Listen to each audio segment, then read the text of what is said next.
Good evening, everyone.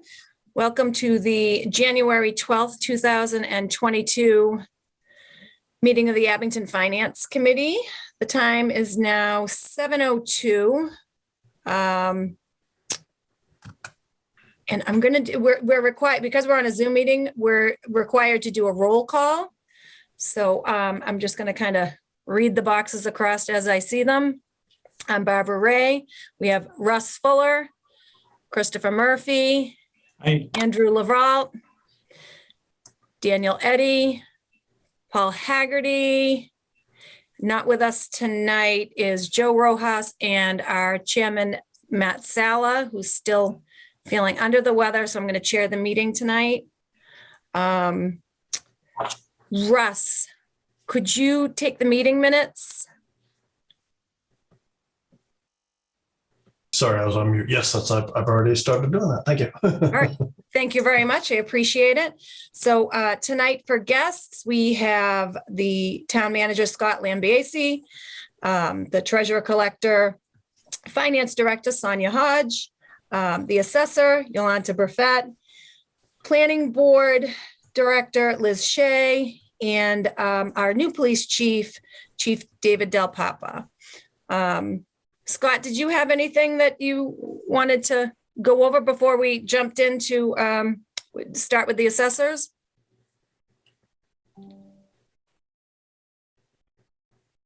You're on mute. We sent you some updated budgets today, but we're still waiting on some revenue numbers and some stuff like that. The governor's budget to be filed before we really get into it too much. So we'll continue to share it as things change, but really there's no point in going through it just yet. Okay, that sounds good. So with that,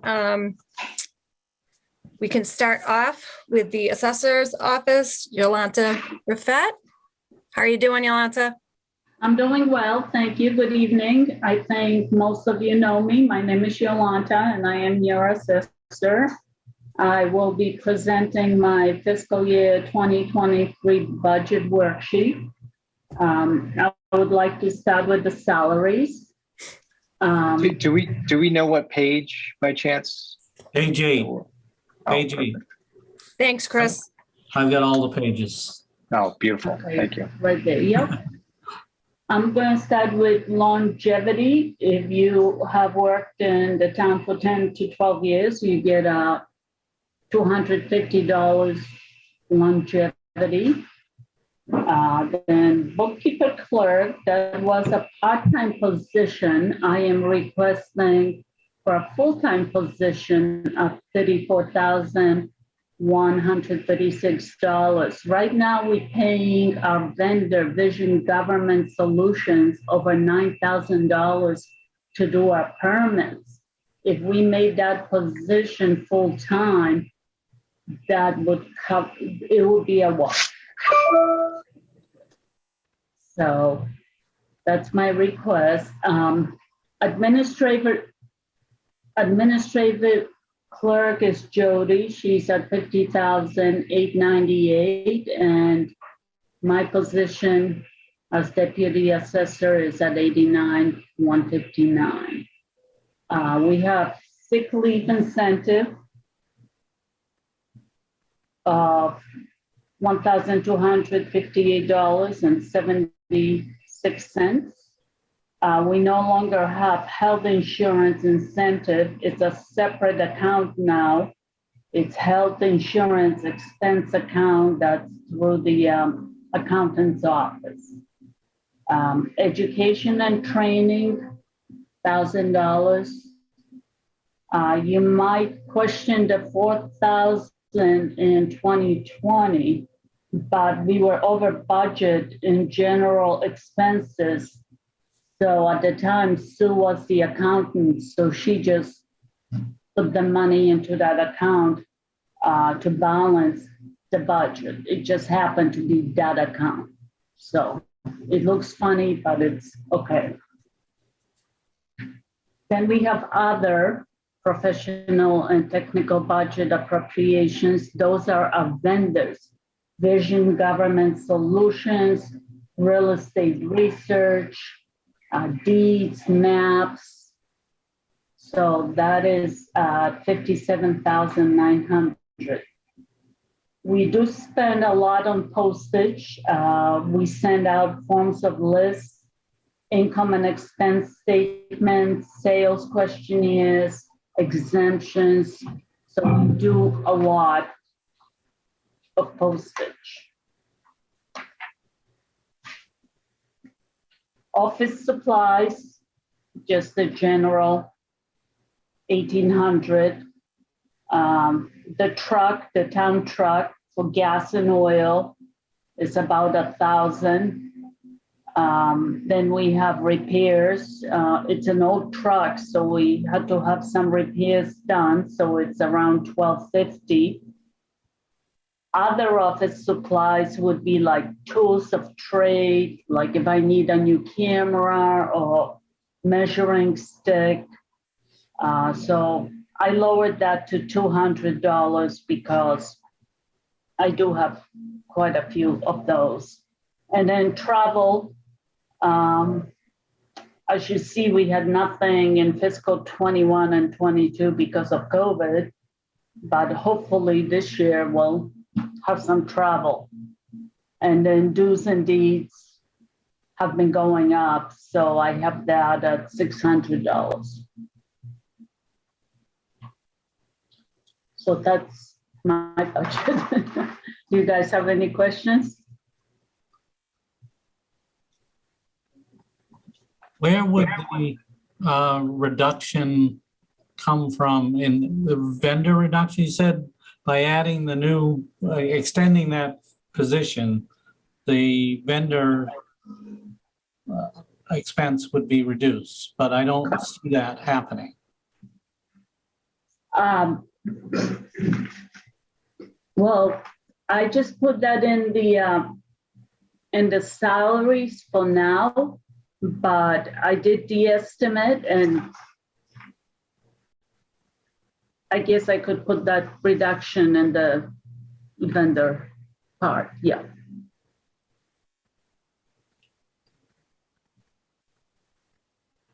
Just shouldn't be in both, I don't think.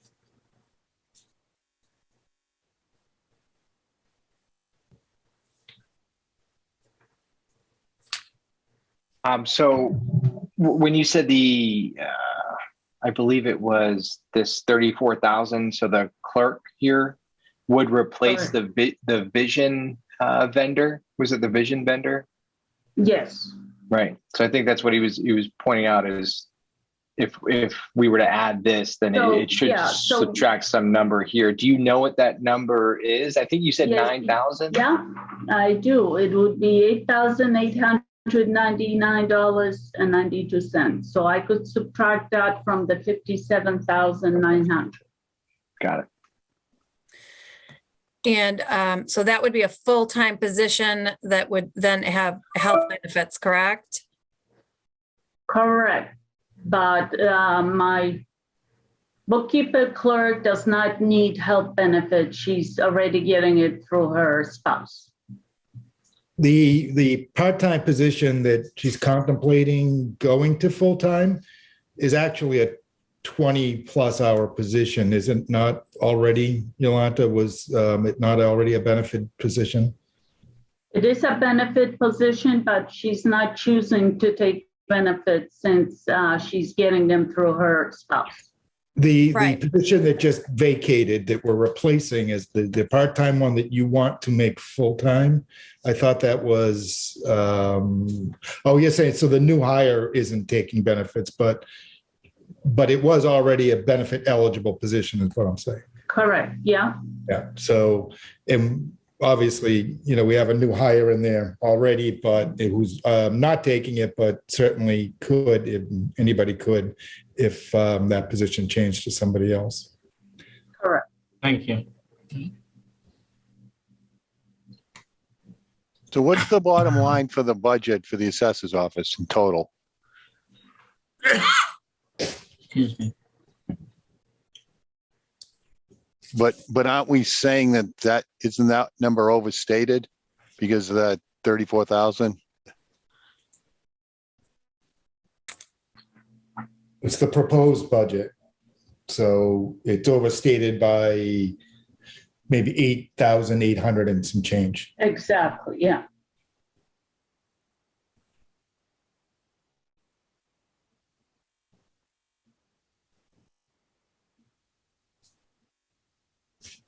So what's the other professional technical? What's that number gonna be? Is that what, 57 now? So that would be less than by 9,000.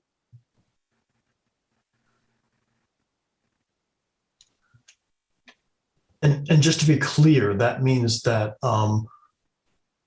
we would no longer be using the vision appraisal database service? No, we still would be using vision appraisal. They do our values and they do the revaluations, but they also do most of our building permits. We would not need them to do a building permits. Between me, I do a lot of the building permits in the spring, and the new bookkeeper clerk doing the rest of the permits. So we would cut that 57,000 by around 8,800.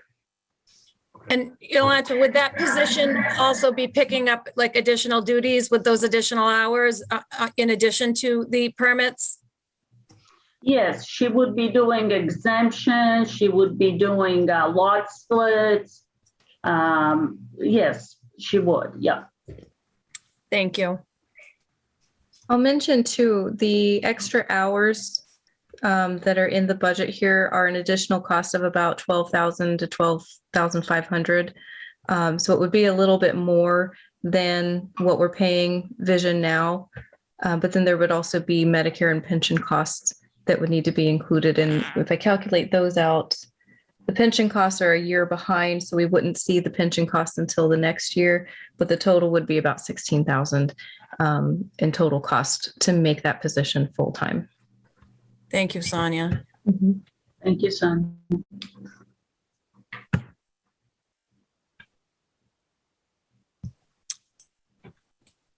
Does anyone else have questions? So like a $6,000 difference? Oh, 12,000. So 12,000 more. I thought- Sonia, were you meaning, was it 12,000 if we reduced by the 8,800 for Vision? Right. So what you have in here now, if we were to keep that full-time person in there and reduce the vendor cost, then we would reduce this 242,800 by 8,800. And that would be the full budget amount. So it's 234.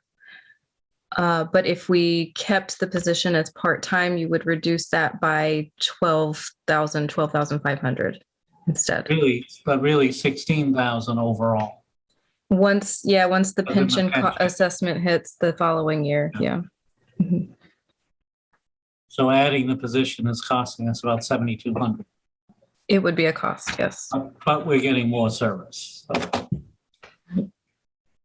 Yeah, you would have a person, obviously in the office, or a customer-facing person, full-time.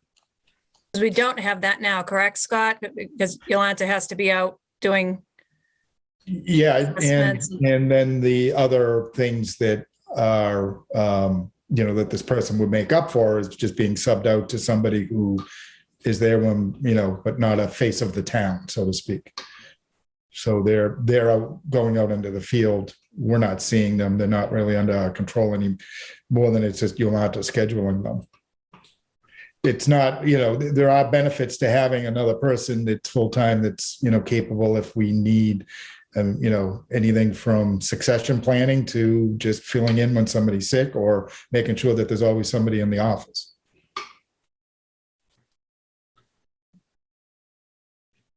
So we're not adding a position, we're just expanding a role and then adding hours? Correct. Correct. Yeah. Okay. any other questions?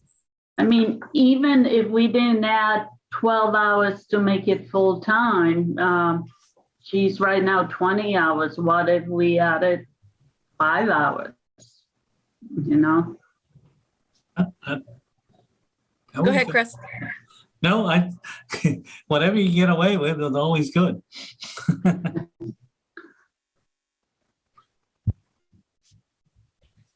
Any other questions? Yolanda, just because for the general public, can you explain, while we have you here, can you explain real quick why the tax rate has gone down, but the tax bills have gone up? I know a lot of people are asking about that, and so it would be great if you can give an explanation. Yeah. Before you do, son, let me just mention, that is something that, there's going to be a section on our website that's going to help really explain that a lot better. And there's going to be an ABCAM segment that I'll be doing with Yolanda that will also help explain it, that we're going to share throughout social media. So there'll be other opportunities, beyond tonight, for Yolanda to help explain it, because it does get a lot of questions. That would be great, Scott, to have that available. Mhm. Sorry, go ahead, Yolanda. I didn't mean to interrupt. Well, this year the values have gone up. Whenever the values go up, the tax rate goes down. It's simple as that. And like Scott said, we'll be going on the cable show explaining how it works. There's a lot into it. It's not something I can explain in a couple sentences, but we will be doing a show on it. Okay, so people that are looking for information on that should stay tuned. Will you also be covering why the town of Abington doesn't have a split tax rate? Because I know that's always, for all the years that I've been on here, I know it's not recommended for the amount of business that we have. However, a lot of people don't know the ins and outs of that. Will you be going over that also on some of those informational, Scott? Absolutely. Yeah. We want to do everything we can to demystify that. And Yolanda does a great job in the few years that I've been here. And I'm sure it's been the same every year that she's done it, in explaining to the selectmen when they set the tax rate. There's always an explanation of exactly why we shouldn't and can't or don't recommend doing that. And we'll go over that, I think, in a lot more detail to try and make it as simple for everybody to get. Because obviously, if you're not doing it all the time, it is a bit of a mystery how these things happen. So we want to make it as clear as possible. All right, that would be great. So that information is going to be on the town website, and you'll be doing a cable informational about it also? Absolutely. Yes, we are, yeah. Great. I'm sorry. Did somebody else have a question? Yeah, I just had a quick question. Sure, Andrew. So you have a budget for gas and oil at approximately 1,000. That's for vehicle gas and oil, correct? Correct. And then you have vehicle budget. You said the 1,250 was for maintenance on the vehicle? Correct. Yesterday, I had to have the wipers replaced, and it's an old truck. It's a very old truck, so there's a lot of maintenance on it. And so, yeah. Okay.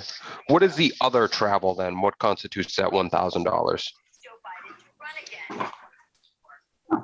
The travel is going on conferences. When I go to Cape Cod, and we have a fall conference, we have a spring conference, we have a summer conference. Unfortunately, we haven't done any of those. So. Okay. Thank you. That clears that up. Yeah. Thanks, Drew. All right. Yolanda, thank you so much for your time. We really appreciate it. Thank you. Thank you. Thank you. Have a good night. You too. Thank you. All right.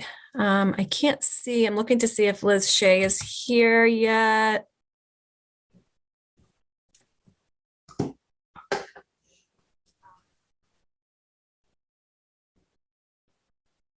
Doesn't look I like it. had been in touch with her this week because I'm the liaison for the planning department. I did send her the link. I can re-forward it to her now. Okay, that would be great.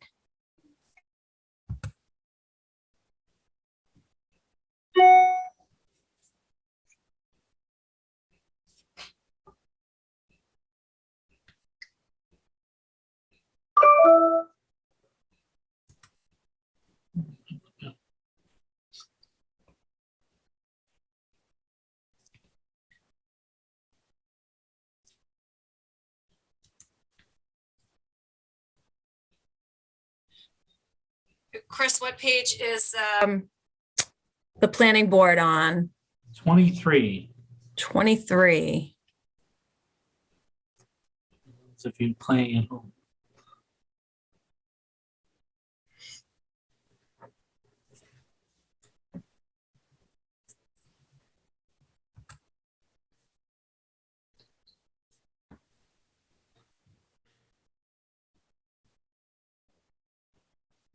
Give it one more minute and she might have something might have happened. She might have gotten tied up with something. We'll give it another minute and we can kind of swap around if Chief Del Papa is okay with that. That's fine with me. I'm flexible. All right.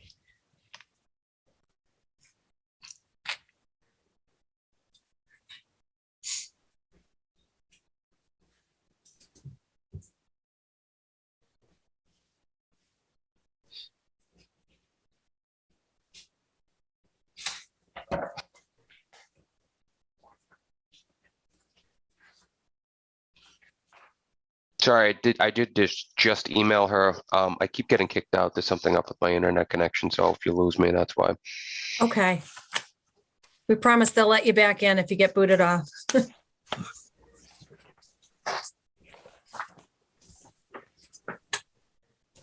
Did everyone have a chance to read the updates or see the updates that were sent, the reduction effects narratives? There's information on there for the planning board, planning department.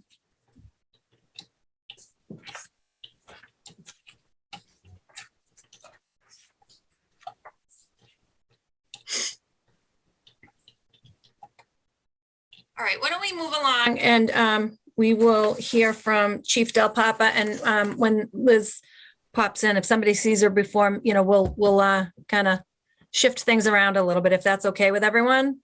Yeah, page 26. Page 26. Thanks, Chris.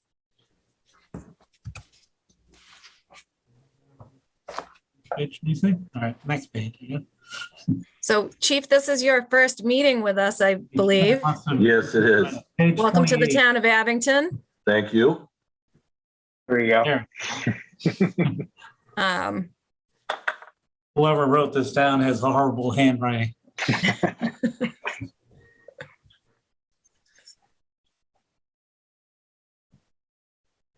You let me know when I'm ready. Yep, we're ready whenever you are. You can jump right Okay. in.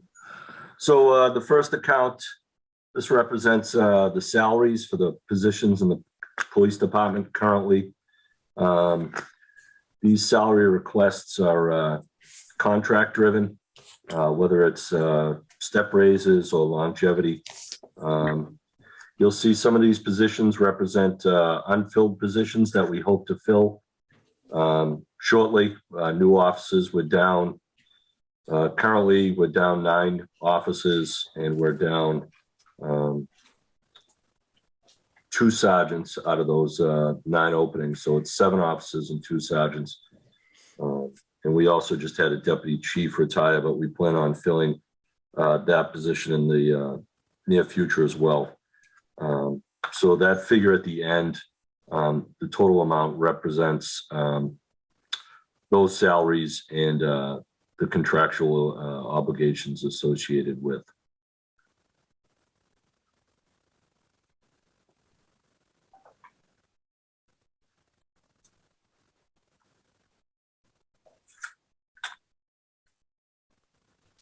I don't think there's any questions. Okay. The next item is overtime budget appropriation. No, sorry, I didn't realize there's a $400,000 increase in salaries. And how many new positions is that? We have currently staffed for 31 offices. We, as of last week, we have 10 openings currently. We have a deputy chief vacancy, 2 sergeants that are vacant, and 7 offices. No, but how many, are there additional positions that you're asking for above the 31? Not at this time, no. Oh, okay. So the 400,000 is just then increases to the positions that already exist. Correct. Wow. So that's like 14%. We are, I do anticipate that some of these positions, now that we've switched to a regional dispatch, will be removed from my budget in the upcoming fiscal year, next year. But not at this time. I'm sorry, can you just clarify? So the increase doesn't call for the new positions, the 10 open positions? No. No, the vacant positions are listed in there. Okay, that's what I thought. Okay. Yeah. Okay. No, but I mean, it's just the positions, the 31 positions, we are getting a $400,000 increase. Whatever that final number is at the end, yeah, that represents the current positions I have, including the vacant positions, and whatever step raises or other associated costs. Yeah. Yeah. But so did the 2696, 954 that was in the budget last year.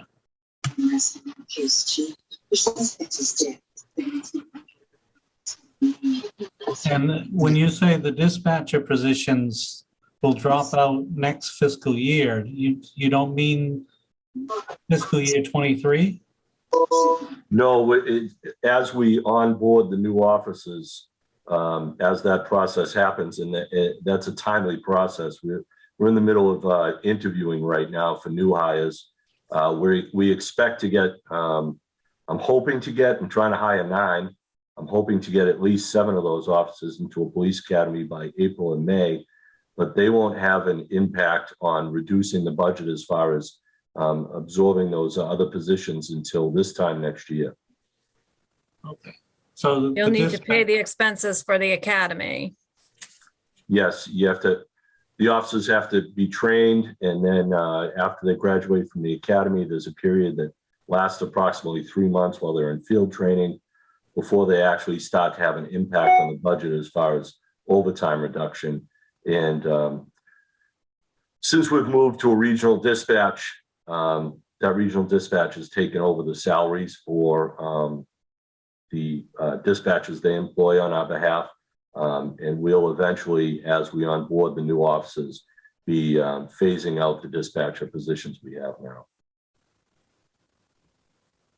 I know. So the dispatchers are filling in for the vacant positions now?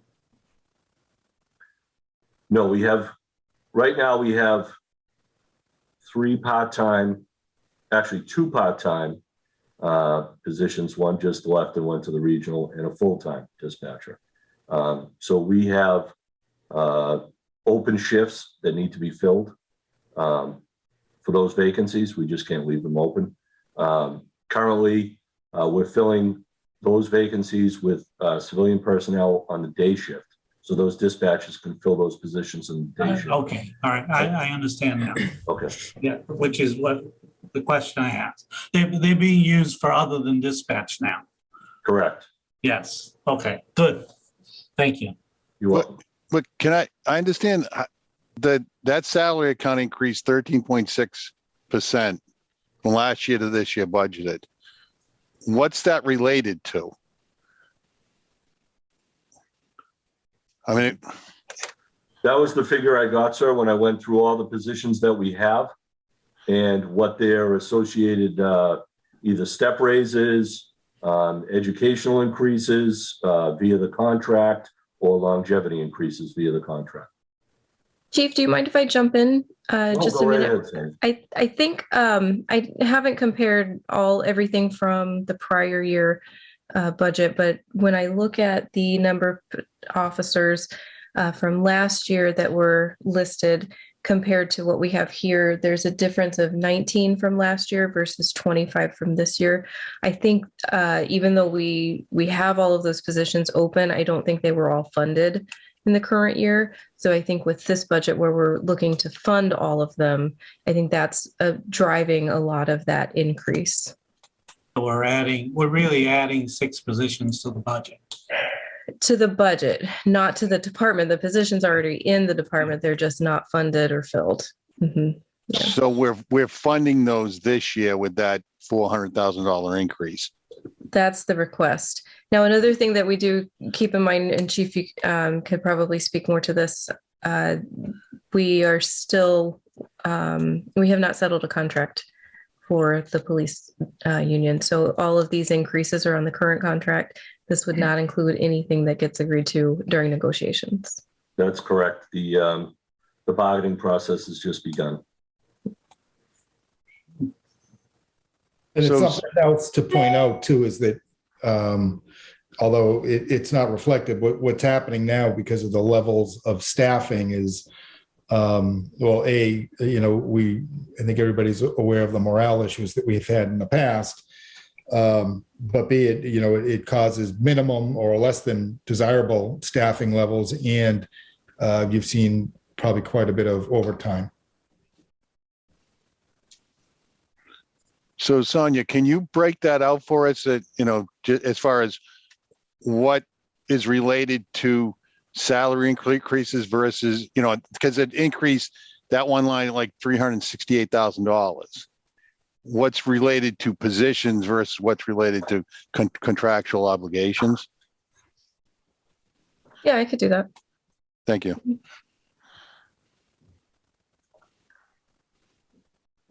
And Chief, can you just remind us the cost of the academy for each individual? Well, there's a $3,000 fee per officer. That's just the academy fee, but there are other associated costs, equipment, and obviously they earn a salary while they're in there, the bottom step salary while they're in the training. Thank you. And is that reflected further down in? Yes, the uniform costs, the salary costs are in this line item here, but we have uniform costs that are captured in another line item. No, I meant like the academy, is that in your expense budget? No, I have not included that. Typically in the past, what we did was they were charging the officers for the full-time academy fee when they graduated from the academy. I haven't budgeted for it. Like I said, it's $3,000. I'm going to try to absorb that cost from another line item. That's happening now, right? That's coming out of this fiscal year, not Correct. not the budget we're talking about. That's correct. Okay. So do we actually have officers in the academy right now? 6 officers? No, we just started the hiring process. In fact, we had our first round of interviews tonight. We do have 2 officers in the academy. One is slated to graduate second week of February. Again, there's a time lag between graduation from the academy and when they complete their field training program. It's approximately 12 weeks long. So that officer won't have an impact on the overtime budget until May. We have another officer that's in a different police academy. She's slated to graduate at the end of May, beginning of June, and she will have an impact on the budget come August, September.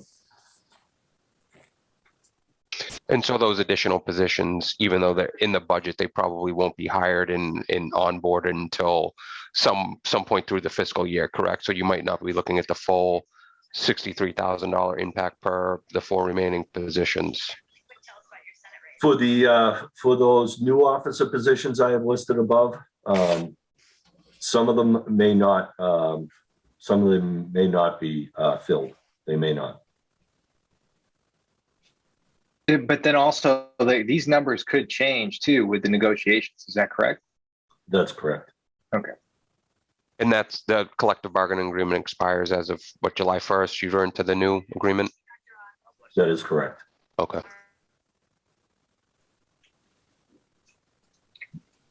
Any other questions at this point?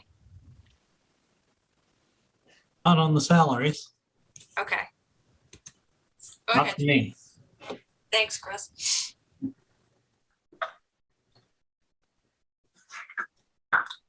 Okay, the police salary cops grant,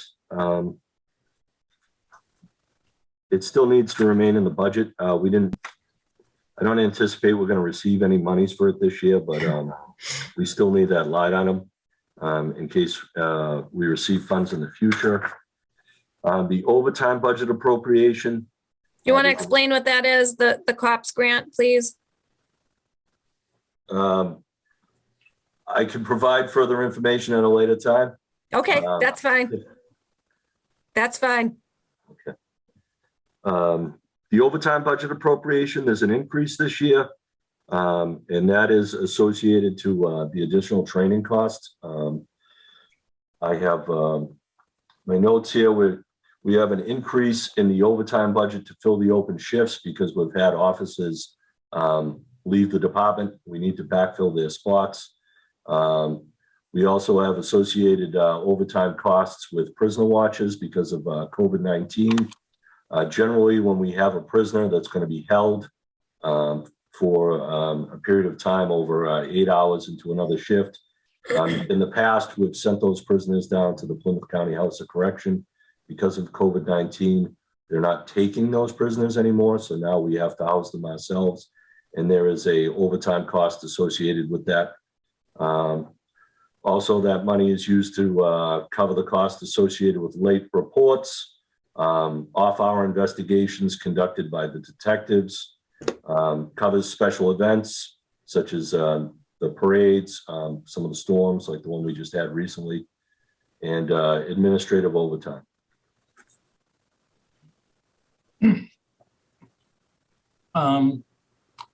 This is a question for Sonia and Scott.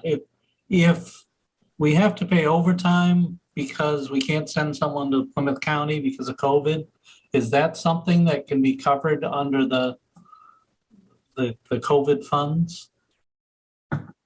You don't have to answer now. It's just. We'll look into it. My guess is probably not. Oh. But it's definitely worth asking. I'm not sure how that would fit in. The fact is we're also filling overtime because we're short staff. Yeah. No. And you absolutely need somebody when you have a prisoner watch, and some prisoner watches require even more attention. So but it's definitely something we can look into, and we'll ask.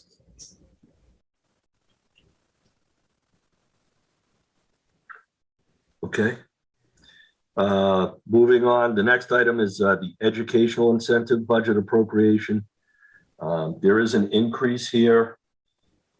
This is a contractual obligation that's separate from the base salary. I added an additional $17,236.80, which represents a 3% increase in the previous year's budget, and that was for the 9 new officers, assuming the lowest level of education, which would be an associate's degree. That was my best guesstimate on what we might potentially be facing with the new hires. And again, earlier question was asked if we were going to fill all those positions. It doesn't look like we're going to fill all of those, at least not this fiscal year. So we might not need all those funds. And it looks like you haven't spent anything in the last 2 fiscal years from that, correct? Educational. I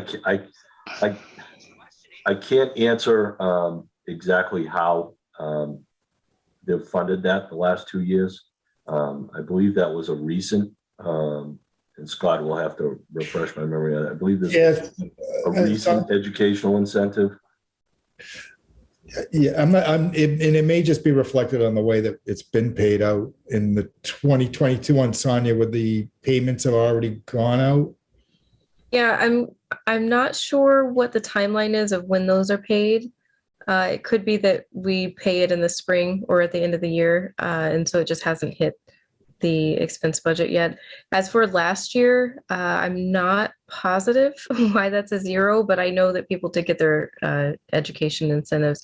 I'm guessing maybe it was posted somewhere else, different line item on accident.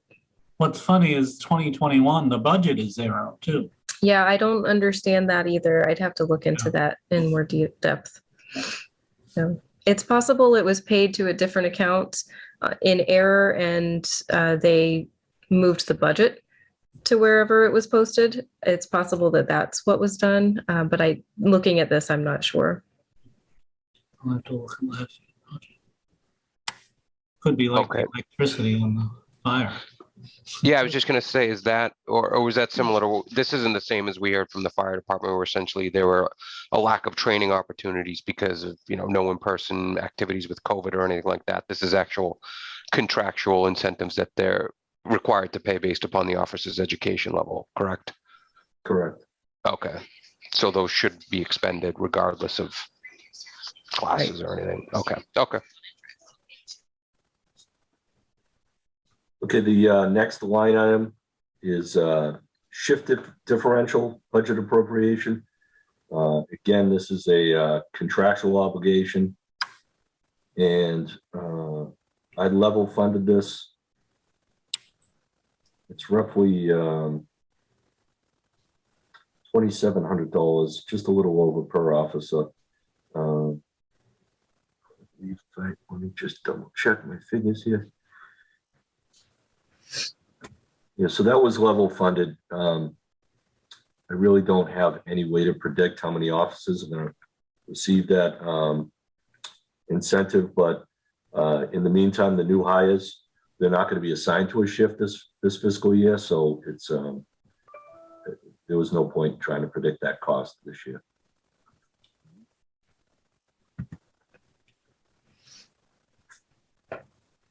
Moving on, the holidays budget appropriation. This is another contractual obligation. It's also used to cover the overtime on the shifts on holidays, and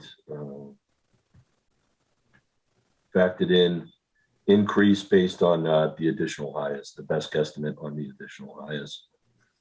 So again, potential that not all of those funds will be necessary in the upcoming fiscal year. Plus, we added a holiday. That's correct. Yeah.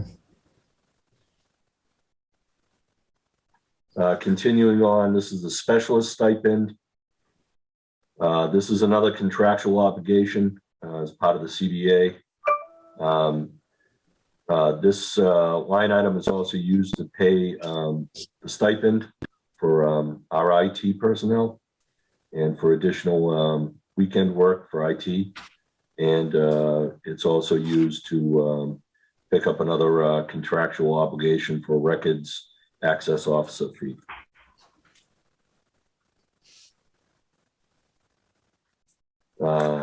Moving on, we have the vacation budget appropriation. Pretty self-explanatory. This just covers the overtime cost incurred with covering vacation time. Just so you are aware, we're critically low in our staffing right now. So every time an officer takes vacation, it's filled on overtime. I'm hoping once we get staffing levels up, we can establish some sort of minimum manning and reduce that cost. But until then, these are the overtime costs incurred with covering those vacation shifts. The same thing goes for the next line item budget. This is the sick leave coverage. Again, overtime costs incurred covering sick time and personal time and bereavement leave. We've also been using this to cover some of our COVID-related overtime costs. As you can imagine, we've been impacted just like the fire department with loss of personnel for various periods of time due to COVID-19 exposures or COVID-19 infections. Is that something you're able to get reimbursed through the COVID relief? I defer that to Scott. No, I don't think so.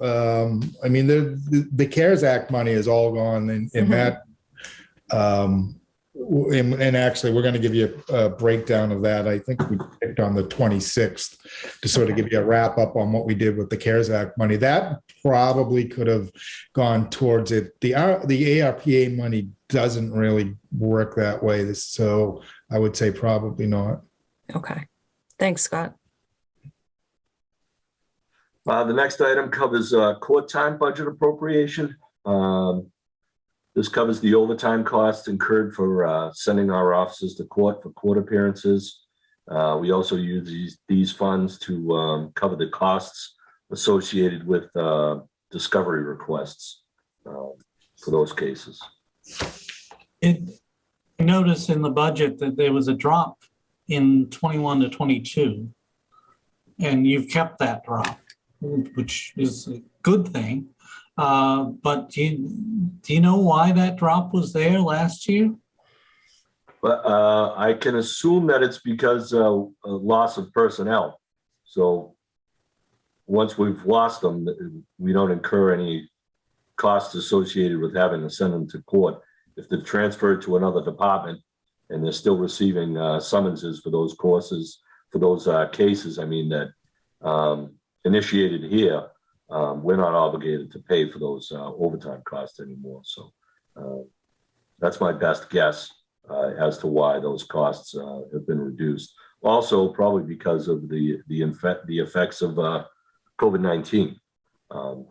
There's been obviously a reduction in enforcement actions due to concern over being infected, which has reduced the amount of cases that went to court, went to trial, the backlogs over in the courts, and so on and so forth. So that said, if that is the reason, I hate to suggest that the budget's too low, but could it be? Well, I'm hoping that my prediction is with the backlog of cases, it'll be at least another fiscal cycle before we see an increase in the costs associated with sending the officers to court will increase, and we'll need to budget for that.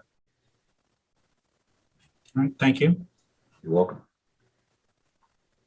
The next item is the sick leave incentive budget appropriation. Again, this is another contractual incentive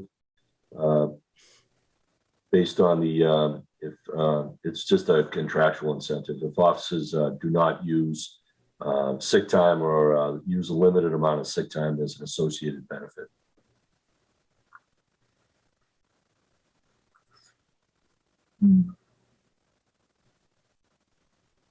Any questions? I think everybody's good. Yes.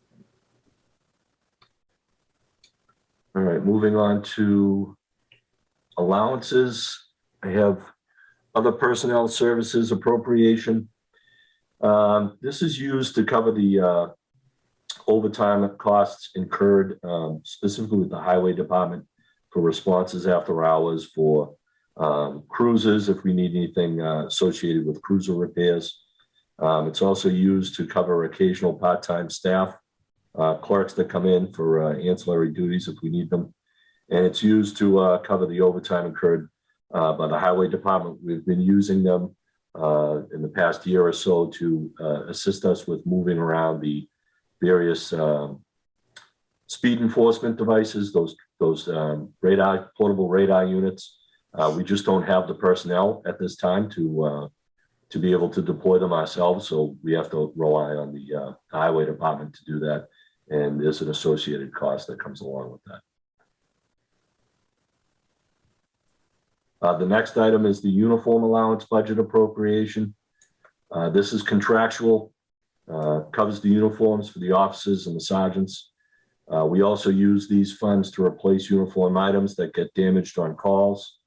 And It's used to purchase badges, hat badges, and items of the like.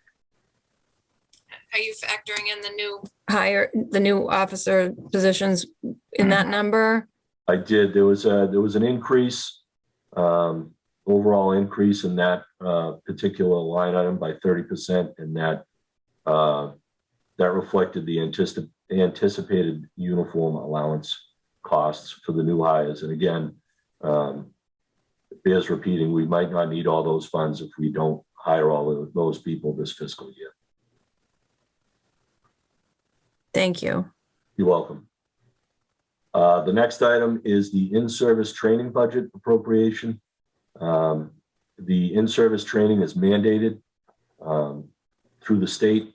The officers have to receive 40 hours of in-service training a year. There's an associated cost with that to backfill their shifts when they go. It also covers we use these funds to cover any additional training, whether it's training for field training offices or specialized training. There's been an uptick in required training due to the police reform, whether it's updates in legal precedent or de-escalation training, use of force training. So that's where this is where we draw those funds from. And again, that you'll see the increase in the budget there is 45%. It's going to seem like a big increase, but part of that increase has to do with the fact that we've lost personnel that the department invested in to specialize, train with specialty positions, and we've lost those personnel to either retirements or other organizations. So now we have to send other personnel to be retrained in those positions. It's been cyclical, but those were those additional costs, an increase over the 30%.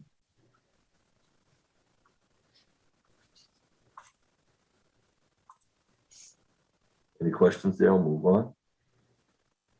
Fuel oil budget appropriation, there's an increase here by 40%.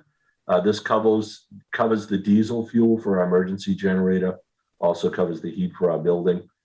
As you're all aware, we're open 24 hours a day, 7 days a week. And this was my best guesstimate based on the increase in oil prices for the upcoming year. If there's a dip, hopefully there is, we won't need all those funds. The next line item is building repair and maintenance. There's an increase here. This line item is used to cover the roof maintenance. We have a roof maintenance contract. It covers the air conditioning and heat service contracts we maintain. It's used to care, upkeep, replacement of the carpets, to blacktop the parking lot, siding replacement, and other miscellaneous repairs that the building needs. I want to just ask a quick question. Scott, the siding replacement, we're still doing that? All done. It's all done. That old building's got all new siding. Okay. Project's complete. Okay. Came out beautiful. Can we then reduce this budget? I think it's something that, I'll have some talks with the chief on, like every other building, it's not getting any younger. So there are likely to be other issues that I'd want to take a look at. And I think as part of our, as we're starting to work with the Collins Center on the capital plan, we're going to do a review of all the buildings. And I think we'll take a quick look at that one too. Maybe we can make a guesstimate on what may or may not, go wrong next, water heaters and things like that. What about a warranty as far as the new siding? Sorry. Well, we have a warranty, but as you saw with the last project, sometimes warranties aren't that easy to go after, but the contractor was good. We have a warranty. We have a warranty in the product, and hopefully we won't have to deal with it for 15 years. All right. Part of the increase in that particular line item had to do with the fact that we're looking at replacing several of our toilets in the cell block. They're a specialty item. They have to be suicide proof. And they're very expensive. The cost related with not only the toilet itself, but the installation. So part of the increase in that line item was forecasting the replacement of several of those toilets. And so for this year on that line item, do we just have invoices that we haven't paid out yet, or are we anticipating additional projects come the spring, or? As far as the toilet replacement or other items? It looks like we've only spent 426 out of the 20,000. I would anticipate that you would see more coming out of that budget as we get closer to the end of the fiscal year. Okay.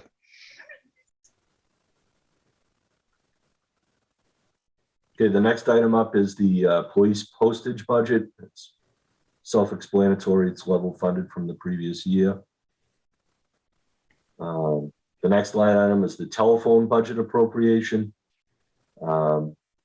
This particular item covers the cost associated with the building phones in the police department recorded, the storage of those telephone calls, cell phone fees for the department, station phone numbers, the main line and the tip line we maintain, the fax lines, also covers the cost associated with the cruiser air cards for their mobile data terminals so they can receive and transmit information out in the field, and other associated telephone equipment that the department needs.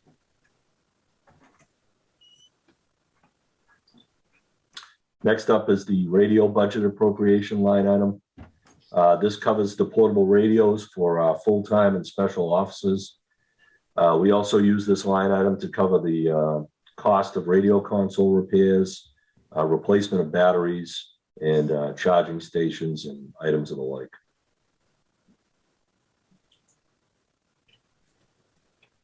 Next line item is our computer budget appropriation. This covers our in-house records management software, which costs us about $20,000 a year. Also covers the costs associated with our monitor replacement, hard drive replacement and repairs, all service calls, our internet service, and our Gmail account for the department. Excuse me, can I, as far as the in-house, the records management, is that something that's an on-prem or is that in the cloud? It's on premises. Okay. And is that backed up?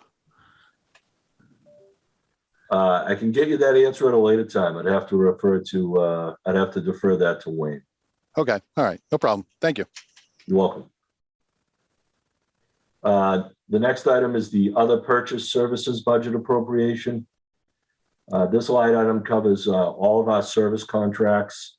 For instance, Xerox leases, all software service contracts, covers our website fee, covers other things such as mat rentals for the building in the wintertime, and any other ancillary related service contracts we might need throughout the year. Next item is the auxiliary police budget appropriation. This covers the equipment costs associated with our special officers. So pepper spray, ammunition, training costs, things of the like to keep those folks up to date and certified. This is another one that looks like it was moved somewhere else in 2021. Correct. There were two I had on the, when I went through the budget, there were two line items associated with the auxiliary. And I don't know if it was a counting error. I'm really in no position to comment. Yeah, on, it on just why that looked took like place. 2021, it was zero budget and zero spent. Then the budget came back, but we still haven't spent anything. So it seems like it's getting spent out of another account, but I don't. Sonia, can you check on that? Not obviously not tonight, but is that something you could look into and just see where that, if it got dropped somehow or? Yeah, I'll check on that too. All right, thank you. No problem. Good catch, Chris. Thank you.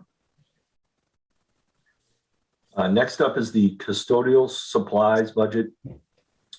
This is self-explanatory, just covers the supplies associated with the janitorial needs of the department. After that, we have the police gas and oil budget appropriation.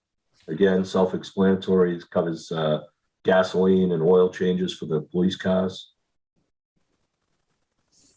After that, we have the vehicle supplies budget appropriation.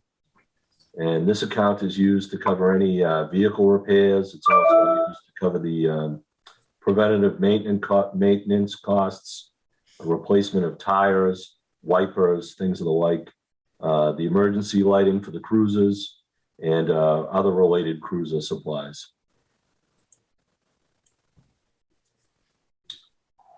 Again, this is, I'm glad I got to this. I referred to this earlier. This is that second account I mentioned. They look like they're tied together, the auxiliary. If you look at it, this one has a budget for 19, but not 20. The other one has a budget for 20, but not 21. Okay. It looks like they were going back and forth. So we'll consolidate these two accounts so that there's just one. Great. Okay, after that, I have the travel budget appropriation. This is used to cover transponder costs, meals and mileage for training, any lodging costs for associated with training that takes place out of state, and other associated training travel fees.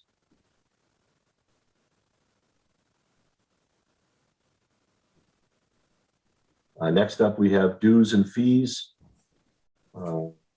Slight increase in this. This covers our such things as our membership for BAPERN, the Boston Area Police Emergency Radio Network, our membership in the MPAC, the Mass Police Accreditation Commission, NESPIN, the PD's association with Metrolec, Mass Chiefs dues, International Association of Chiefs of Police, and other related associations. Next up, we have training equipment budget appropriation. This is used to cover our ammunition costs every year. Also, the costs associated with replacing pepper spray as it expires, targets, cleaning supplies associated with training, costs associated with the maintenance and upkeep of our tasers, the cartridges, the batteries, training, equipment, and similar items. And I believe the last line item I have is unclassified expenses. And this is used to cover medical supplies such as Narcan supply. We use this to take care of the costs associated with police IDs, plaques and awards for the officers of the PD, and the miscellaneous costs associated with department meetings and trainings.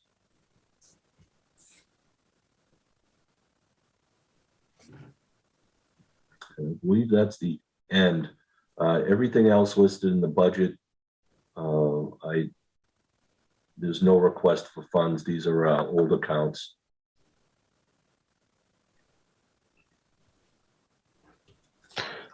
So, Sonia, have those accounts moved into, those allocations have been transferred into new accounts?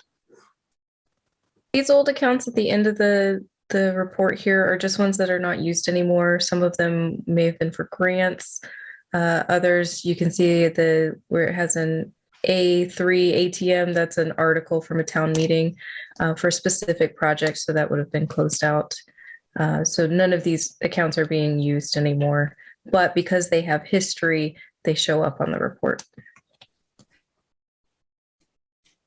Thank you.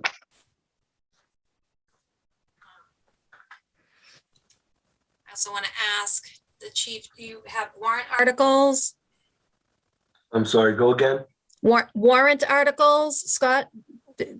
Warrant articles for the police department? No, I don't believe there'll be any warrant articles in. And again, we're gonna have some talks on some capital Obviously, there are some repairs and one-time repairs that need to be done. There's, issues with locks at the station, stuff like that we're going to look at as part of capital and a new sort of capital light program. I think once I meet with this group on the 26th and we've stopped meeting, we're going to go through what we have for different funding sources, whether it be, the ARPA revenue replacement money, free cash. We have money from sales of properties that we can look at a lot of different little projects like this and be able to take, pay from out of that. Right. But no warrant articles as of yet. Where are we at with cruisers? Are you waiting for 3 to show up still, right, Chief? Yes, we just received one. It went out to be lettered. Then it has to go back for miscellaneous equipment to be installed, radio, emergency lights, stuff like that. And we still have 2 waiting to come in. One's going to be out at least 6-7 months before we receive it. The other one I expect to have within the next month or so. And the cruises you currently have, things are going fine? As we onboard these new cruisers, we're going to phase out some of the older vehicles in our fleet, and we should be okay. Okay, thank you. Other questions?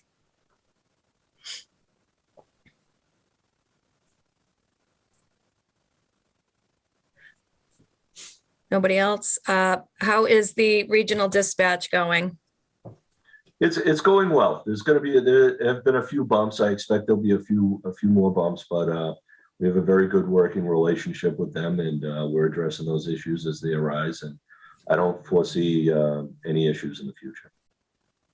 Scott, for the police side of things, what are we expecting the savings to be once we are, when you phase out that those positions, the part-time positions? I think it'd be hard to figure the savings because, the intention would be, we'll not have the dispatch positions, but there will always be, an officer in board. So it's kind of hard because we've been so light on officers that once we have a full contingency of officers, or we're back up to, at least the optimal staffing level, I don't know that you'll see the savings. I think overall, I think I did send you all the, the savings over the first few years for the overall cost. And we'll start paying that, I think, in years 3 and 5, it starts to, that they reduce the grant by 50, right, or 25 and then 50% or whatever. But the other things that we're not, that you're not seeing that are saving us a lot is, a lot of upgrades to equipment. And I think they're working with the chief on upgrading equipment in-house there. They're currently working with town hall because of the connectivity with the servers and the phones through town hall. That grant actually going to help us put in a generator for town hall so that we will be able to, have operations and continuity of operations at town hall when we have these big power outages too. So there are savings in different ways there, I guess is the way to put it. Right.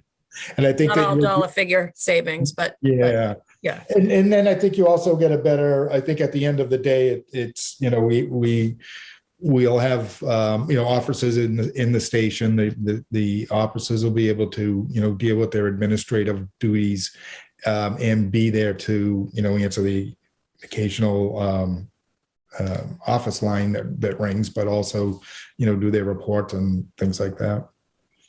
Okay, thank you. Anyone else?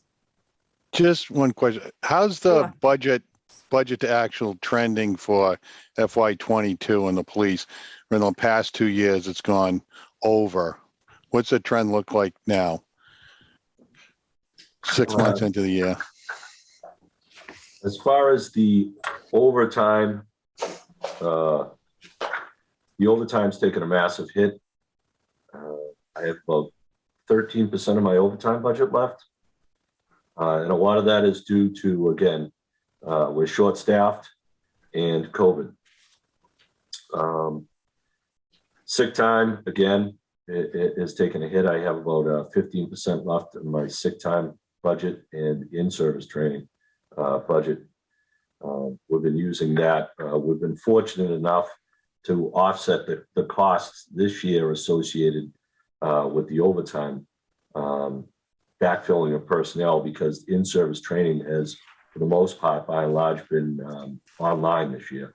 So we've been fortunate enough to be able to have those funds at our disposal to cover that as like a stopgap. But that's not going to always be the case. Once the pandemic's over, we go back. But then again, the cost associated, excuse me, with filling those open shifts won't be there either. But I'm hoping we don't go over. We have redeployed our personnel, excuse me, a tickle in my throat.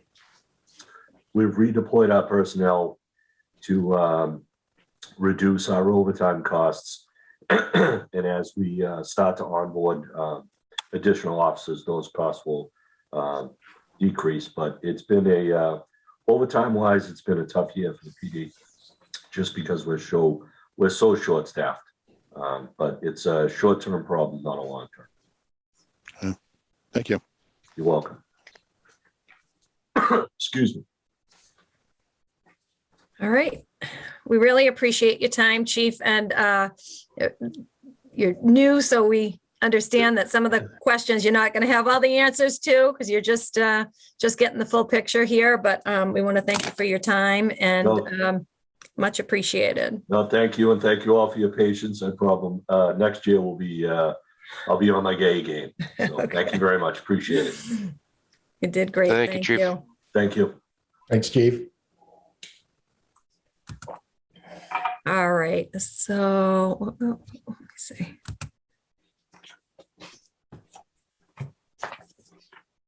You get it? Hey, Liz. How you doing? Sorry about that. I thought I was on for 7:40. That's all right. I'm sorry that we went a little bit over, and so we kept you waiting. That's all right. All It's right. good to hear what else is going on every once in a while. All right. What page do you have? I don't have the page, no. What was the page, Chris, for planning? I have 23. 23? Yeah. Voila. Yeah, there we go. 23. Perfect. Perfect. Thank you, Daniel. So we have Liz from the planning board. She's going to give us her budget. You can jump right in whenever you're ready, Liz. All right. Good evening. So I guess we'll address that really big number, which is my salary. In November, for those of you who don't know, I worked full-time for the town, but 19 hours at town hall and 21 hours at the library. On November 1st, I flipped an additional 10 hours over to town hall. So now I'm there 29 hours and I'm at the library 10 and a half, I think. So that, and then in that transition, my salary at the library dropped significantly. So because I fell out of a union position into a personnel bylaw position. So Scott and I came to an agreement that we would kind of fix that on the planning board side. So what you're seeing is an additional 10 hours a week plus a $2 an hour increase in my salary. I lost $5 an hour at the library, going from a union position to a personnel bylaw position. Not my job to fix that, but I'll leave that up to Deb. So anyway, in my new fun and games role, I've been applying for a lot of grants, and to date we have received, let me just get my sheet out because I don't want to mess this up. So through the community compact, we got $45,000. 25 of that is paying for the capital improvement plan. There's an additional $20,000 that's being used for the website to do a lot of the work on improving the website and the social media. And then I applied to Mass Development for a grant to look at the center school for affordable housing. And that's not a cash grant, it's like a in-kind services grant. So we did get that, and that has started. We're actually just waiting for them to contract with a vendor to get out and start looking at the center school. And that would have cost us probably about 25 or 30,000 if we had paid for out of affordable housing trust money or whatever we had used. So it's quite a savings getting Yeah, that. because they're going to evaluate that whole building and get back to us on whether it's actually feasible. You know, give us several options on what to do with that school. And I've also just applied for a grant to repoint and refurbish the Exedra, which is in Glenowitz Way by the high school. You've probably driven it by it 1,000 times. It's that stone horseshoe structure with the flag. And I'm trying to work with, well, I am working with the CPC for them to contribute some funds to have that done too. So And Liz, we had damage to that done by a car, right? And the insurance company paid to have that, just that section of the wall replaced, but the grout doesn't match. Like the masonry work doesn't match. Mm-hmm. And it was dedicated in 1976. So if we do a little spit and polish, and the flagpole needs to be replaced, and according to Adam, it's the same cost whether somebody comes out and fixes it or we install a new one. So he's actually ordered a new flagpole for it. It's on a ship somewhere in the ocean. So with a lot of other things. A good place to ship. Yeah, but we don't have to store it. There's the good news. Probably with one of the cruisers. Right, right. Probably all on the same barge. And moving forward now, we're looking at, I don't know if everybody else has heard this, but the governor passed legislation last year to increase the number of housing units within a half mile of the train station. Right. So the draft guidelines came out about 2 weeks ago, 3 weeks ago, and they had a webinar today that they're really, really, really, really pushing this. They're making a lot of assistance available. There's a one-stop portal through the state that you can apply. I think there's 14 agencies do their grants out of, so we can apply through there. Our regional planning agencies are supposed to be providing technical assistance and support. So the planning board has just literally at their last meeting started to try to get some information about if the town should adopt it, what would be the cost, like all that sort of stuff. So there's a long way to go, but we're going to need some help on that. And so we'll apply for some of that soon. Liz, my understanding of that is we're not required to build that housing. We're just required to adopt zoning, right? To zone for it and have the and it can be up to 15 units per acre. The zoning has to be the zoning by right zoning. So yeah, I have right zoning. We can't zone it and they make a developer go through hoops to do what they want to do. Right. I mean, we can reasonably, I should say that we can make it reasonable that they'll have to go through site plan review and, deal with those things, but it has to be a by right zone. So definitely a conversation for another time, but it certainly would be draining on our resources. It's a lot. It's a lot. And especially in that area, we already have a lot of multi-unit dwellings. That was actually, they did a Q&A and they're going to put the answers up on their website. But that was one of the things I asked was, we already have, back in 2013, we zoned that as a transit-oriented district to foster that sort of, one-stop thing. You could live in an apartment. Commuter type. living. Yeah, have your Yeah. coffee shop there, have a cleaner there, you know. So we were ahead of the curve and the planning board kind of felt like we were getting punished by this. You know what I mean? Like for thinking ahead now. But I'm not sure that that's the way the state's looking at it. They just see a housing crisis and are trying to fix it. So it is definitely a debate for another time. But that's another thing we're hoping to get some technical assistance on, and an open space and recreation plan. Ours expires in April, so we're going to need to do that this year. So it's busy in the West Wing. There's never a dull moment. There is not. There is Busy not. is good. Busy is Busy good. is good. Busy is productive, right? Yeah, absolutely. Hopefully. So do you guys have anything for me? Do you want to just go over kind of, looks like, can you scroll down? Everything else is like level funded. The only other thing I included in my budget, which I had last year, was I think it's like $700 or $720 for somebody to work 5 hours a week in the office during the summer. Okay. And I had a ton of scanning done, a lot of filing done, like stuff like that to help me get caught up. I also didn't have extra hours myself last year, so I may not even use that this year. I may be able to get all caught up all by myself. Chris is our statistician. Chris, any of the numbers that you wanted to? There's a few that you look at and say, oh, they could be $100 less, but nothing significant.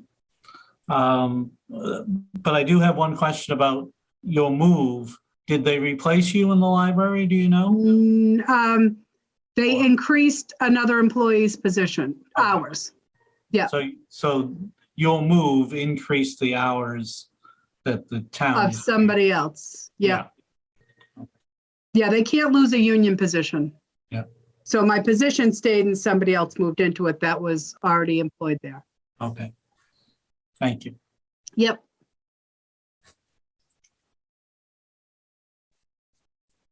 The only other thing that is even fairly large in my budget is advertising. And I don't have a lot of control over that. It's advertising for annual town meeting zoning articles. Things you're required to do. Yep. Yep, required by the state to do that stuff. Where do you advertise? Have to advertise in a local paper. So we have traditionally used the Brockton Enterprise. Okay, thank you. Yep. Does anyone ever get the product? But that's beside the point. Okay. Actually, I don't even buy it. They have to send me the sheets. So I'm not even picking it up for that. Anybody got any questions for Liz?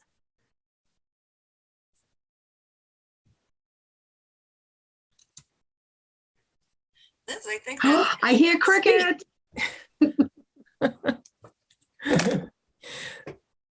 that was great. We appreciate your time, Liz, and thanks for waiting. Oh, thank you. Thank you, Liz. All right. All See right, you have a kids good later. night. See you kids at town meeting. Yes. See you then. All Whatever right, that looks bye-bye. like this year. I know, right? Thanks for your time, Liz. Thanks. See you later. All right, bye-bye. Scott, is there anything that you wanted to add to updates or anything that you'd like to give us? I think Sonia had sent you some updates, and I think maybe I'll let Sonia go over that. I think the only other thing that I wanted to mention was we looking at the schedule, we kind of looked at the 26th. You have the water department coming in. Building and Board of Health is really just one now. Inspectional Services Department, and you have the town clerk. So it shouldn't be too heavy of a night. So we were thinking that will be a night that we are going to give, Sonia and I will go over, and actually Andrew Nocum, our town accountant, will come in, and we're going to give you a rundown on what we did with all the CARES Act money, how that was used and the different things we used it for. because that's closed out. So we just want to give you a closeout on that. And then we want to have the discussion on the opera fund, what the latest final rule is on that and how we can spend it, and what some of the ideas we have on how we should spend it. And sort of get some feedback from you guys on that. And then we'll also give you a rundown of some of the other things like the free cash and then the sale of properties money that we have. So, we have a fair amount of money there to kind of discuss what we want to do with. And by then I should have had a few meetings, or at least one meeting with the Collins Center, because whatever's coming out of that a capital plan, we will come, we'll want to have a funding plan to go along with it. So, we'll want to start in with those discussions. What departments are we meeting with that night on the 26th? I'm sorry. The water department, the town clerk, and building/board of health. It's a pretty heavy schedule. Oh, no, it's not. It really is. Board of Health is, I mean, as far as, remembering that we've got some newer members. Greg's been awful quiet tonight. I'm just listening, Barbara. I'm just taking it all in. I have a question. I'm just waiting until the end. There may be some questions and with the water department and the PFAS and how that's all getting taken care of. I know those, the kind of going over they're a different type of budget. So for newer people, it might be you might need a little bit more explanation. Possibly the town clerk might not be as intense. I'm just thinking for then to do those three departments and then try to get in the informational with you and Sonia might be a pinch. Alternatively, you could wait until the 2nd or the 9th. The 9th is going to be my budget in ancillary budgets. We could do it then because it's mostly me and AbCam. Okay. I mean, in my opinion, anyone else, how does anyone else feel about that? Especially the people that are newer. I want you to not feel like you're rushed. And if you have a question, please ask the question. If you have it, somebody else has it, and maybe they're just not asking, or someone at home may have it. I think the 9th is a better plan for sure. So I mean, I think it was like 10:10 the other week, and there are very few questions at 10:10. Yeah. So. We do start to glaze over after, a few hours. Whatever's best for you. I'm okay with it. Is it just water or is it water and sewer? Just water. Yeah, Paul, the sewer, I think, comes under DPW. Yeah, that'll be on the 19th. Okay. But there are a lot of questions that will result from water. I do agree. Joe does have a plan for the PFAS, and it's a good plan, and I think I imagine you're going to want to hear all about it. So I'm fine waiting until the 9th. That would be great, Scott. If we can do that, that would really be good. I will say that I've seen on Facebook or social media that people are asking questions about, where the CARES Act money has been used. So. Yeah, right. Definitely a good informational to have, Absolutely. And we're looking forward to putting it out there. It was a very detailed accounting process that we had to go through to use it. So there were a lot of checks and balances. But yeah, it's, we look forward to letting everybody know. Just a question too. Is that something that you can put together on a pamphlet, not a pamphlet, but like a flyer that for town meeting? Not everybody does watch these very interesting and exciting meetings, or the informationals that may be on cable. And, I don't know that everyone checks the town website either, but it might be a good handout to have, And sometimes when you give a handout, it might make that a screenshot of that might make its way to social media to help with information purposes anyways. No, yeah, absolutely. We can do that. And we're going to have, there's on our town meeting webpage, there is a link for a town financials webpage, and we'll put it in there also. So once all that's up and running, and, we'll have all that information, and yeah, that'll be great. All right. That sounds great. Sonia, did you want to add some updates or discuss the information that you sent? Sure. So the first one I sent was the summary report that you guys typically get, this one. So this page has all of the uses, the revenues that we account for and we estimate for the future year. We have been updating the financial forecast so that we can take a look and get a good sense of where our figures have been in the past, how they've been moving or not moving. Of course, the last couple of years have been very different from normal, so it's hard to draw a line, a trend line when nothing is normal. But luckily, we do have fiscal year 18 and 19 that we can draw from as well, and see where those are heading. So we were able to update a lot of our estimates for our revenues. Obviously, we can't update our state figures yet. The governor will not release his budget until the end of this month. And then our motor vehicle, we're very conservative when we budget motor vehicle because it's very unpredictable. Some years it goes up, some years it can go down. And so you don't want to put your eggs in one basket and assume that you're going to get a 2% increase in your motor vehicle excise, because there have been years where you have a 3% decrease. Especially when new cars are hard to come by right now. Exactly. So we'll be getting our commitment for, calendar year 2022 in the next couple of weeks.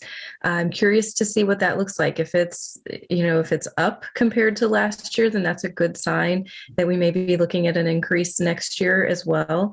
But if it's down, we'll need to be pretty cautious because we don't know when those numbers might rebound. I mean, they could rebound quickly, and 23, we have a large commitment because now everyone can get their car, or it may not. So it's, in some ways, it's like throwing a dart at the dartboard. You're just not sure where motor vehicle will come in. And that's why we're always very conservative on that figure.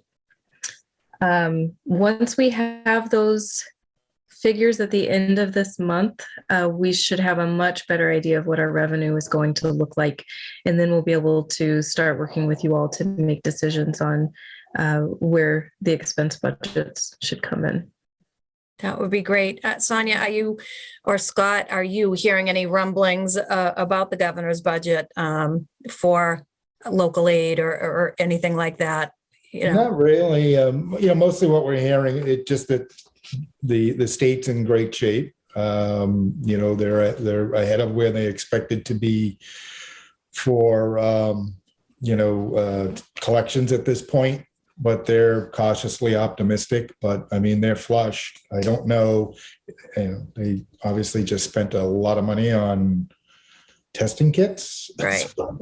How much, I don't really know. But I would anticipate, right now we're just keeping it level. I wouldn't, anticipate much other than that, but we'll see. I would like to, I'd like to think there'll be a slight increase. It's definitely better than the years that I've been on here where we're looking at drastic cuts. So level's good too. Yeah, level's good. We'll take it. I mean, obviously, we'd like to see some, an increase across the board. Some of the things that they've committed to, you would think that we'll see it in other areas, maybe in Chapter 90 increase. They're talking with infrastructure bills and stuff like that. But we'll see. We'll see what happens. Okay. Sounds good. I also included some reports with the expense accounts on them. And they were part of that same report. There's two different versions. There's the one that you all are used to, that you've always gotten, that's by department.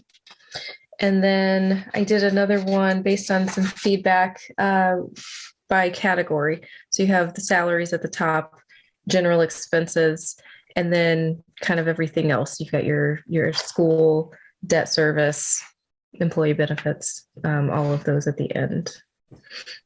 That's helpful. Thank you. We You're appreciate welcome. the turnaround. Yes, that was very quick, Sonia. We had asked for some clarification on some things last week. Paul, does that help with some of the questions that the more condensed things that you were looking for? You're muted. Yes, yep, yes. Okay. Yeah, thank great, you. Appreciate Great. it. Thank you very much, Sonia. No problem. Can I ask a quick question? Absolutely, The Greg. I generator. don't believe it's going to be quick, but yes, you can. I heard something about a generator. Can somebody just explain the generator thing? At the, I think, are you referring to the generator at Town Hall for the police Dispatch. dispatch? Is that what you mean, Greg? I don't know. I just could So, explain it. so they're part of when we transferred our dispatch over to the regional dispatch, it was part of a grant, and that's what's paying for the dispatches, the setup, the turning, transferring everything over. With that grant, rebates were given to the town for what we typically pay for our share. I think it was probably $170,000 or $180,000 when it was just fire. So that was rebated to the town. And then the additional dispatch duties for police will also be covered. So the grant pays for everything for the first 3 years, and then it starts to reduce. And along with the grant money for that, they also gave they're spending money for upgrades of communication equipment, the communication towers, any fiber lines that have to be run associated with it. One thing that they noticed when we had this major outage, in that past storm, was when Town Hall was out and servers were out, it affected phones, and it affected some issues. It created some issues with the police department in their lines. So what they have said that they would like to do is put a generator in so Town Hall won't have those problems anymore. And that will all be covered within that grant that Holbrook Dispatch has. So Greg, if Town Hall goes down because they've lost power, then the police lines wouldn't be affected. And I'm thinking it's the police, because the dispatch is going over to Holbrook, so it's not the emergency line that's the business line. the business, the tip line, all of that. But it also created other problems for other members of Town Hall who, not only was it, were we unable to be there to answer our phones or to serve the public, but, now we would have that ability for it also to be something where we could say, come here and get warm, or come here and charge your phones. There's a lot of benefits to doing it. It's over $90,000 project if it happens, if we get awarded it, but it's great because it's zero cost to the town. Does that answer your question, Greg? It's because of the grants that it's a zero cost, right? Correct. Got it. Thank you. You're No welcome. problem. Anybody else have any questions for Scott or Sonia? No. Thank you very much for your time, Scott and Sonia. We really appreciate it. Anytime. We'll see you next week. Yeah. Thank you. All right. Thanks, All right. guys. Have a good night. You too. You Thank too. you, Sonia. All right, so Thanks, Chief. we will move on to old business unless any, let me see. Yeah, we'll move on to old business. Any liaison reports from anyone? Nope. Not yet. Everyone's shaking no. I'm just making sure. I don't see, you know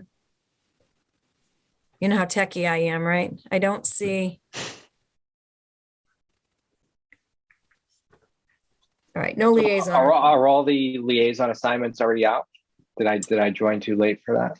No, you know what? Actually, that is a great point, Daniel, because since you've come on, we actually had someone else resign.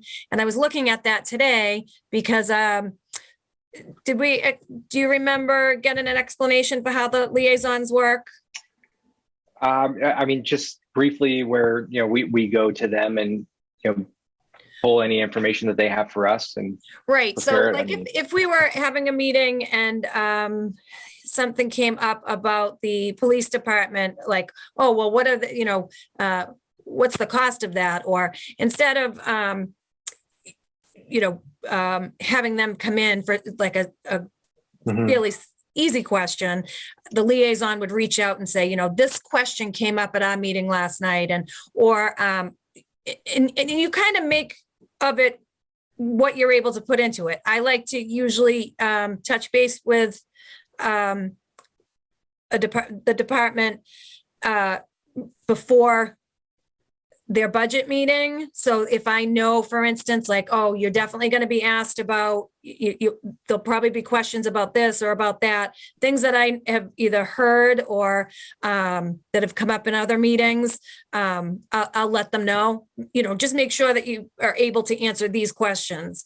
So that's sometimes helpful for the department heads so that they're able to come prepared. If you're able to do that, sometimes we will use the liaisons, will schedule tours like of the fire department or a tour of the police department, if that's your department.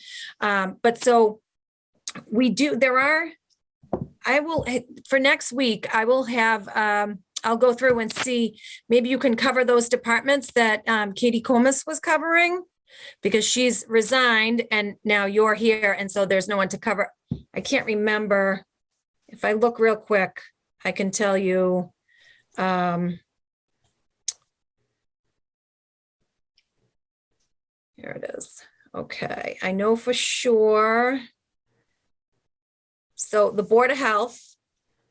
And what we have too is a lead liaison and then a backup liaison. So there's for each department. So I'm actually the backup for that Board of Health, but if you wanted to take that on, and actually, I think that's the only department, but she's the backup for a few other departments. If you'd like me to get that put together for you.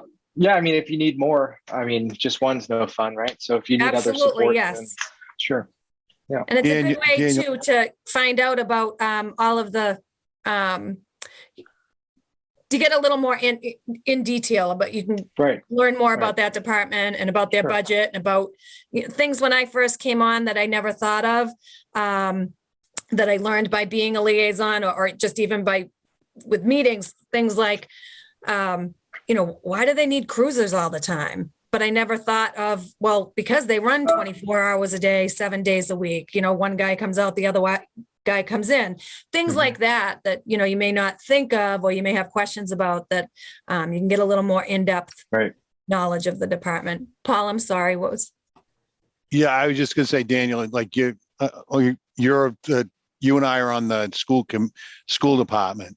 So I can reach out to you on that. I met with Peter and Felicia back in December, so you might want to touch base with them again. So I'll reach out to you this week. Okay. Yeah. Perfect. So Katie was the backup for the school department? Yes. Yep. Oh, got it. Okay. Great, Paul. Did I say backup? I think she was the lead. I think that's how it was.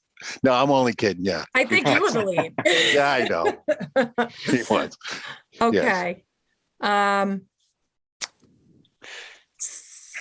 Anything else? So we have no correspondence.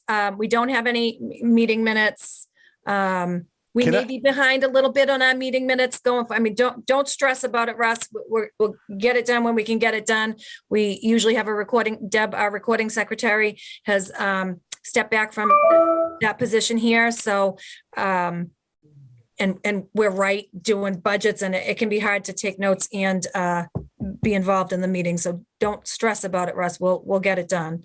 Thanks, I'll get them. Yeah, it's like perfect storm for me too. Busy at my work and everything. Yeah, everybody's Yeah, busy. and so all yeah. the meetings But are I've got recorded, so we can help out, not to worry. Barbara, I ran into Deb at the town hall. I was picking up the school thing.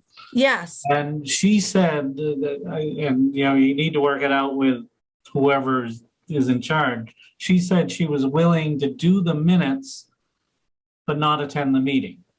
So, you know, she might do the minutes from the video or something. So I don't. okay, let me check. I'll have Matt check into if we're, you know, if we're able to do that. Right, yeah, I don't know. I don't know what the legalities around any of it are, but we can, thank you very much, Chris. Definitely something to look into because it does make for a crunch. So next week we have the treasurer collector, the council on aging, and the DPW. And that is January 9th. That's our January 19th meeting. If there's nothing else, any other questions? If there's not anything, does anyone? Go ahead, Paul. I I know Sonia did I didn't want to ask her to do it tonight, but that new schedule that she added, if we could in February, whenever we're going over, that's kind of that special meeting, if she could present it, because when you look at this, it's like, 35% of the budget is salary and benefits. 45% of it is education. That's 81. 8.5% is debt service. That's almost 90% of the budget, just those three items there. And it's like, there's not a whole lot of fat in this. Big component of the budget is contractual. Right. Yeah. And when you break it down that way, that's why if she could just take a few minutes just to review it some night, I think that'd be helpful. Because like when you're thinking about salary and benefits, education and debt service, that's like 90% of the town budget. It is. It's definitely a big of each department's budget also. Exactly. Yes. But no, so I really appreciate her doing that. Yes, absolutely, Paul. We can ask her about that, and I'm sure she's at a later meeting. Yes, I know. Yep. Yeah. Maybe at that meeting where we're let's see what that meeting looks like for February 9th, I think. Right. Yes, please. Yeah. Okay. Okay. Great. All right. Any motions? Motion to adjourn. Second. Yep. Motion to adjourn by Chris, seconded by Drew. Was it you? Or was I it think Paul had that. I think Okay, it was Paul. All right. Seconded by Paul. The time is 8:50 and our meeting is adjourned. Thank you very much.